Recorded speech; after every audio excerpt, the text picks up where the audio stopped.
Hello students, most welcome to you all in our next video session of NCERT Info Bytes. Beta, today we are here to discuss a disease that is called as thalassemia. Thalassemia, which is a quantitative blood related disorder. क्या है ये exactly बेटा? Quantitative blood related disorder है. If I talk in genetics manner, it is autosomal recessive disease.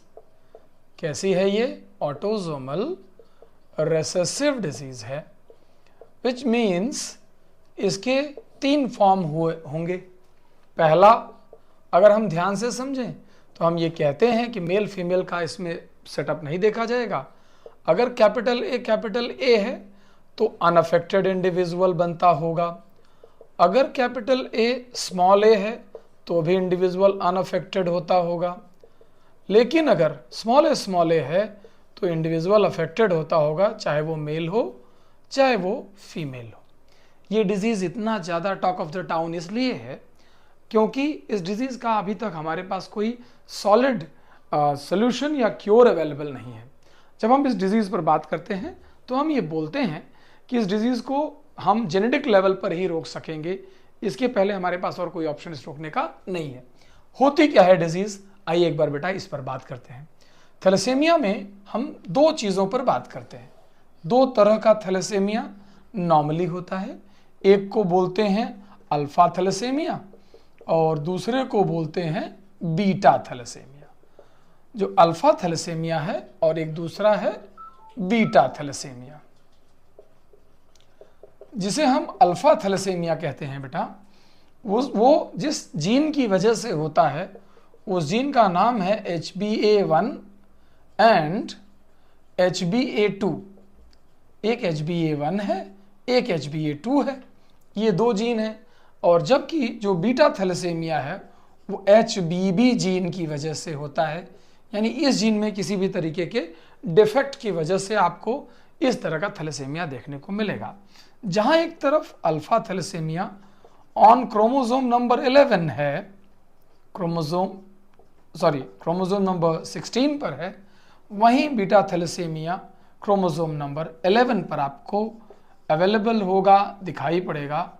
ये रहा आपको chromosome number 11 पर पाया जाने वाला बीटा थैलेसेमिया. होता क्या है जिनके पास बेटा, ऐसे पूरे प्रोसेस को समझ लीजिए. इन शॉर्ट, जेनेटिकली ये बहुत इंपॉर्टेंट है, एनसीईआरटी ने नया ऐड किया है. जिनके पास अल्फा थैलेसेमिया है या जिन्हें अल्फा थैलेसेमिया होता है, उनके अंदर ये देखा गया है कि अल्फा चेन नहीं बना करती. लेट मी रिमाइंड यू कि what is this alpha chain I am talking about. और जिनके पास बीटा थैलेसेमिया है उनके पास बीटा चेन कभी कभी ऐसा हो सकता है कि थोड़ा बहुत बनती हैं और कभी कभी बिल्कुल भी नहीं बनती. बीटा चेन सम हो सकती हैं और अब्सेंट कंप्लीटली हो सकती हैं. तो इस तरीके से 2 फॉर्म उसके अवेलेबल हैं. This is form 1 and this is form 2. 2 तरीके के बीटा थैलेसेमिया भी डिस्कशन में जा सकते हैं. अगर मैं आपको ब्लड कंपोजिशन की बात करूं, जरा इस तरफ बढ़ के देखिए बेटा. If I talk about the blood composition तो 2 बातें आपको समझानी है. फर्स्ट इज कि जब फीटस स्टेज में कोई इंडिविजुअल रहता है तो उसके पास जो हीमोग्लोबिन है वो अल्फा 2 गामा 2 रहता है. लेकिन जब हम आफ्टर बर्थ की बात करते हैं और हम ये बोलते हैं कि अब इंडिविजुअल बड़ा हो रहा है तो उसके अंदर अल्फा 2 बीटा 2 का कॉम्बिनेशन होता है. और हम सभी में लगभग 3% हीमोग्लोबिन ऐसा होता है जिसमें कॉम्बिनेशन जो है वो अल्फा 2 डेल्टा 2 रहा करती है. तो आप समझते रहिए कि जिनके पास अल्फा चेन नहीं बनेगी उनके पास नॉर्मली केवल बीटा बीटा चेन बनती रहेगी. तो बीटा टेट्रामर फॉर्म्ड हो जाते हैं. यानी बीटा बीटा बीटा बीटा चारों चेन बीटा की हो जाती है, बीटा टेट्रामर फॉर्म.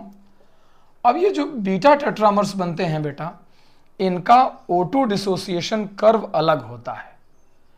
यानी ये O2 डिसोसिएशन पर सही से ध्यान नहीं देते हैं, लंग से O2 रिसीव करने के बाद रास्ते में ही छोड़ देते हैं, जिसकी वजह से ऐसे इंडिविजुअल में RBC डिस्ट्रप्शन देखा जाता है और इसका इम्पैक्ट बहुत सॉलिड ऑक्सीजन कैरिंग कैपेसिटी पर होता है। ये एक लॉस है। जिनके पास अगर बीटा चेन नहीं बनती हैं बेटा, तो आइए ज़रा इस बात पर देखते हैं, उनके पास अल्फा 4 टेट्रामर बन जाएंगे। वहाँ देखिए बीटा टेट्रामर बने यानी बीटा 4 कॉम्बिनेशन गया, मैं वहाँ 4 लिख भी सकता था और टेट्रामर के फॉर्म में वो दिख भी रहा है, तो मैंने बोला यहाँ अल्फा 4 टेट्रामर बन जाते हैं।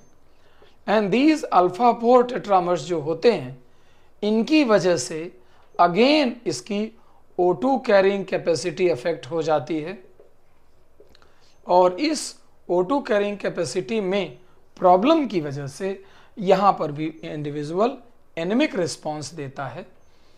यानी अब मैं आपको दो बातें फिर से समराइज कर देता हूँ। थैलेसेमिया जो कि एक क्वांटिटेटिव ब्लड रिलेटेड डिसऑर्डर है, यहाँ क्वांटिटेटिव हाईलाइटेड वर्ड है बिकॉज आपने एक और डिजीज सुनी होगी सिकल सेल एनीमिया, जो कि एक क्वालिटेटिव ब्लड रिलेटेड डिसऑर्डर है। वो क्वांटिटेटिव नहीं है, वहाँ पर चेन पूरी बनती है, बस उसकी क्वालिटी खराब हो जाती है। यहाँ चेन ही नहीं बनती। दो फॉर्म का होता है अल्फा एंड बीटा थैलेसेमिया। यहाँ दो जीन्स के नाम, यहाँ एक जीन का नाम, क्रोमोसोम पोजीशन, इफेक्ट क्या होता है और किस तरीके से काम करता है। Genetical makeup individual male female में कॉमन है। ब्लड कॉम्पोजिशन भी बता दिया, जिसके अकॉर्डिंग आप इस बात को समझ पाएंगे। यानी आप ये जानते रहिए कि थैलेसेमिया एक ऐसी डिजीज है जिसमें इंडिविजुअल के अंदर नंबर ऑफ चेन का फॉर्मेशन कम हो जाता है। जिनके अंदर थोड़ी बहुत चेन बनती है, ये वाला केस मैंने यहाँ पर दिखाया है, ऐसे individual for some time survive कर सकते हैं। लेकिन जिनके अंदर कंप्लीटली बीटा चेन नहीं बनती है, ऐसे इंडिविजुअल का लाइफ रिस्क रहता है। तो आप इसको एक बार और अच्छे से पढ़िएगा, इस पर कुछ क्वेश्चंस करिएगा। आपके लिए बहुत इंपॉर्टेंट टॉपिक है बेटा। ठीक है, प्लीज़ ख्याल रखिए।